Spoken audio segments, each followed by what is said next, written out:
School will be back in session in about 2 months, but before the bell rings, many school districts are busy adjusting their teaching methods and coming up with new plans to keep everyone safe in light of the COVID-19 pandemic. Our Quentin Smith visits the Lamar County School District to find out how they're preparing. He joins us live in the studio to explain. Yeah, Joey, the school district is offering students two options: traditional classes or online classes, whichever method they feel fits them the best. As this new school year approaches, district leaders say this is one of the most difficult years they've ever had to prepare for.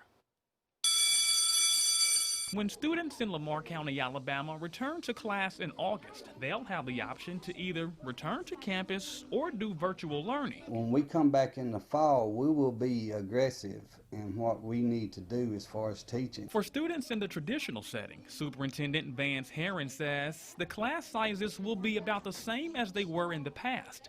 To help ensure safety, classrooms and buses will be cleaned daily, and the district is also adding more hand sanitizing stations all throughout the buildings. Our buildings and classrooms are not big enough to have the 6-foot social distancing around them. You know,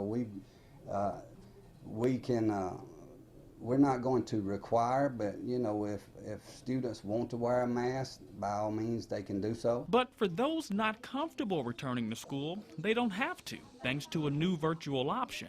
However, each student must be responsible for having internet access and the devices needed for online learning. What will happen is the teacher will load assignments on that virtual site, and that student will go in and work those assignments and then send it back to the teacher for them to grade their work. Right now, the district is sending out surveys to see which options students prefer. We'll always encourage the traditional route because you get that in-person instruction taking place. To help with this transition, educators are also relying on the parents to teach their child safe and healthy habits at home. You know, if your child's running fever and you're coming back to traditional setting, you know, don't send them to school if they're running fever. Really work on this summer of teaching them proper etiquette and washing hands and coughing into their elbow, to the pits, you know, and you know, sneezing covered. Now, for those interested in doing classes online, parents are asked to call and notify the principal at their child's school. Herring will meet with the State Department of Education later this month, where he's expected to receive more information on how to move forward with their plan.